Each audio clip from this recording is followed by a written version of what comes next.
Here's the situation. You find yourself in control of a massive number of Hunnic horse archers and light melee cavalry up against a well-balanced Germanic army. Forests cover most of the map, severely reducing the accuracy of the horse archers. In the biggest mindfuck of recent memory, Patch 1 Huns in Total War Attila have the poorest cavalry in the game. So, would it be possible to turn the tables when seemingly everything is going against you? How will you win? The answer to this is pretty straightforward, but requires a departure from the thought process we used in Rome 2 so often. There's also a pretty interesting little detail that I conveniently forgot to mention earlier. We'll take a look at that once the battle starts. Before that though, the armies. I have taken the Huns, and to sort of test out their capabilities in a nomadic playstyle, I've gone all cavalry. This also serves as a preview of how the Huns can do in the upcoming Fear the Forest tournament, where bringing only cavalry with the Huns is allowed. I have brought 6 stepped mounted brigands, light melee cavalry with guerrilla deployment but with dogshit stats otherwise. They are relatively cheap cavalry though, so it's easy to bring large numbers of them. I have also brought 2 step raiders. These guys are basically a direct upgrade over the mounted brigands. They also have guerrilla deployment and an extra precursor javelin volley over the mounted brigands. I've also brought 2 Hunnic ambushers. Now these guys are pretty expensive for what they bring to the table, but they are bow cavalry with Parthian shot, precision shot and wheel spears in melee. Pretty great baits for enemy cavalry to chase after. Their terrible ammunition is a massive disappointment though.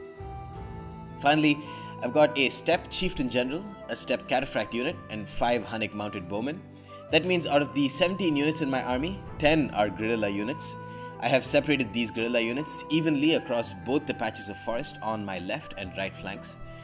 Having these units deployed in such areas brings another advantage over the obvious positional advantage you get. These units have all very good spotting stats. That's just a fancy word for increased line of sight. So while your enemy won't be able to see you, provided he doesn't have any quote-unquote spotters in his army, you can.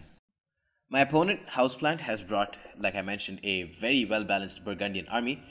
Incredibly powerful in 9 out of 10 instances, but this might just be the one instance that they could do poorly. 4 Burgundian axemen, very powerful, cost-effective double-handed axe units who would shred the UR warriors that a Hunnic army is most likely to bring. 5 Germanic archers, again very strong skirmisher contingent. 2 Royal Lancers, we of course know how good these guys are, which is why at this point the rules limit bringing Royal Lancers to a maximum of 2. 4 Noble Germanic Horse, very strong cavalry which provide the encourage bonus to the Royal Lancers, which for some reason the Royal Lancers lack. And finally 2 Germanic Mounted Brigands, 1 on each flank right next to his main line. Now before we get into the battle, I want to point out the one mistake my opponent has made. He has kept his Mounted Brigands next to his army. These units won't do a good job as spotters because their line of sight isn't great. Granted, it's better than most other units, but since they have the ability to guerrilla deploy, he could have instead kept 1 at least on my patch of the forest. This would allow him to possibly see my army and maybe even get a sneaky charge in to any skirmishes that I might have brought. With all this being said, let's get into the action. So here we are at Alexandria. With the Huns, you can see on the right flank, or on my right flank in the forest, I have the first hidden contingent. Now the problem is Houseplant already had his Germanic brigands that were ready to spot me, and they did. So I have to go in balls deep, just charge straight in with all of my raider cavalry. I catch some of his mounted brigands, but he uses his Germanic horsemen, or his noble Germanic horsemen, to catch me and counter it. And I still have a couple of raider cavalry left in reserve, but the 2 that I have engaged are probably going to die sooner rather than later. I have flanked around with one of my bow cavalry already, and I'm going to charge into his noble Germanic horsemen with the last raider cavalry that I have up in the center. I'm going to flank around with my bow cavalry, and this will give me an opportunity to explain some of the buzzwords that I'll probably be using in this game, and that probably helped me a lot. One is the ignore terrain. Ignore terrain ability actually basically means that it's an ability that all of your guerrilla deployment units can use, and that means that the movement and charge penalties inflicted by the forest will not apply to them, and that means that their charge will be so much deadlier than the Germanic horsemen. That being said, their low mass is going to make them waver and die in extended combat, as you can see on my right flank. In the left, again, the Germanic Brigands being caught by my Raider Cavalry. He is bringing in his double-handed axes to charge in, but I've already killed one of his Germanic archers, and I'm going to charge into the rear of his general here. And this brings me to the second buzzword that I'm going to be using, which is impact damage. Now, it doesn't matter. You can see these Hunnic ambushes have really poor melee stats, so they won't be good in extended combat, but simply from the fact of Attila's mechanics being such that, cavalry, no matter what kind of cavalry it is, does a lot of damage just from charging in. So in that sense, you cannot use, and this is what I was talking about from the departure from Rome 2 in terms of horse archers, is that you cannot use horse archers like you did in Rome 2. You need to use them a lot more aggressively and just charge in whenever you have a split-second opportunity. As you can see here, I've caught a lot of his cavalry and they're being engaged by the Hunnic ambushes. Meanwhile, I'm using my Hunnic mounted bowmen to charge into the rest of his Germanic archer line, and a lot of them are basically routing and taking a lot of damage just from the charge. So here his Royal Lancers are going to charge into the last remaining Raider cavalry that I have. The other ones are basically routed. There are a couple which are in the forest actually that are still, still kind of hale and healthy. They've killed off his Germanic Brigands, and here you can see my mounted bowmen just firing into that massive blob there. A lot of his noble Germanic horsemen will take some damage from the fire arrows. Charging in with my step cataphracts, destroying his noble Germanic horsemen in the process. His double-handed axemen, the Burgundian axemen, have routed at this point. Again, impact damage. I believe it was another very light melee cavalry that charged in, but when they have no melee defense, no shields to protect them, they are going to die. Here, just shooting flaming shot into his into his noble Germanic horseman, and I'm pulling back with my steppe chieftain as well. And at this point, there are 3 mounted bowmen just firing on all angles against these noble Germanic horsemen. So you can kind of guess what's going to happen to them. They're going to take a lot of casualties very quickly. And they're also, they've been mismicroed. They're kept dead in the center. There's no forest to protect them. The other ones on my right flank are being pulled away because they've been taking continuous fire from mounted bowmen. At this point, Houseplant has, only 2 full strength Germanic archers. And I've also charged in with the few remaining melee Raider cavalry that I have, to just engage his Royal Lancers. So now we can see that, he's got one more, big opening on his side, but I'm actually going to focus on something else. And again, you can see the Hunnic ambushes in action, destroying the rest of his Burgundian axemen just from impact damage, charging in, then pulling out. And then also charging in with my Raider cavalry and destroying a lot of his Burgundian axemen there as well.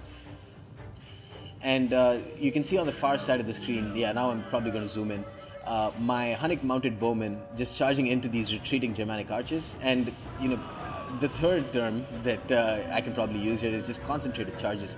If you're going to use an all-cavalry build, no matter whether it's in Rome 2 or in Attila, doing concentrated charges and just charging in from all directions is, a good idea. This time, Houseplant has managed to counter it effectively by using his Royal Lances to intercept. But at this point, he just has really, limited amounts of Germanic archers left to protect him. Pulling back with one of my Hunnic ambushes, just baiting his cavalry to run away. And my steppe chieftain is still hale and healthy. Meanwhile, his noble Germanic swordsmen have taken quite a significant amount of casualties simply from me just charging in a couple of times. Pulling back with my steppe chieftain, allowing my Hunnic mounted bowmen to get as many shots in on them. But I've mismicroed and they're about to get rear charged by noble Germanic horsemen. But these units are basically exhausted at this point. Very few units left for Houseplant, and here again, rear charging onto his noble Germanic swordsman or Germanic noble general, and then pulling away with my Hunnic mounted bowman. You can see they took like 10 to 12 kills just from that weak charge. So at this point, Houseplant has very few amounts of Germanic archers left, and I'm just charging the few remaining archers that he has left into oblivion. His Royal Lancers, who have very small shields, are going to take a lot of damage from the large amounts of Hunnic mounted bowmen that I have. I only brought 6 of them, which is kind of a limitation, but we were playing according to the rules of Fear the Forest tournament. But it's going to be more than enough, as long as I've taken care of his skirmishers, like you can see here. One of them are routing. I will have more than enough, ammunition and archers left to deal with the few amounts of cavalry that he has left. This is not good for me though. My Hunnic ambushes have gotten rear charged by his noble Germanic swordsmen, but one good thing about the Hunnic ambushes is that they have spears in melee, like I mentioned earlier, which means they have that 20 bonus versus cavalry, which will do wonders for them in melee, despite their really poor stats. Especially with the Hunnic mounted bowmen helping in and then providing those flaming arrows, it will help a lot. So here now we only have the one Germanic noble left for Houseplant, and his Germanic nobles general is down and they are suffering. My steppe chieftain though is basically dead, and that's not good for me at all. The Royal Lances have proved too strong, but I still have like 5 cavalry units, and here another display of the impact damage coming in. This is more of the morale mechanics actually at work, because these Hunnic mounted bows will not get a significant number of kills right off the charge, but it will deplete the HP of the noble Germanic horsemen, which will mean my Hunnic ambushes will get more kills, and that rear charge obviously is going to provide too much of a morale shock along with the flaming arrows, and that's going to be it for the noble Germanic horsemen. Again, rear charging here with my Hunnic mounted bows, doing the impact damage necessary and then pulling straight through them and running away from his steppe lancers. And at this point, I have 5 cavalry units left to Houseplant's single Royal Lancer unit. Might still be enough. That's the extent of how strong these Royal Lancer units are. But against concentrated charges from all directions from 5 different cavalry units, it's going to be tough for them to pull out. And I still have that Hunnic ambusher unit, which of course has those spears, and that'll do well against these Royal Lancers. At this point, it's safe to call it GG, because 5 cavalry units against 1 is just going to be too much. You can see some of these Royal Lancers just getting shot out of their saddles from flaming shot off in the distance. And yeah, I think it's basically it. It's time to call GG. You can see his Royal Lance is starting to waver. A couple of my units are starting to waver as well. But yeah, just too many cavalry units for Houseplant to handle. GG to him, big victory to me. And I hope this replay was enjoyable for you guys, because you don't really see a nomadic style play in Total War Attila, considering how terrible mounted cavalry are, bow cavalry are, and the terrible state of melee cavalry for the Huns in Total War Attila. Go figure, CA. So let's take a look at the stats. You can see my bow cavalry did the majority of the killing, which is what you should expect with a nomadic build in Total War Attila. And just using the impact damage to my advantage, and using the ignore terrain bonus to help my Hunnic ambushes run away from his cavalry along with their mass differential really helped me win this game. Anyways guys, that's the end of this battle. Hope you enjoyed and stay tuned for more. Peace.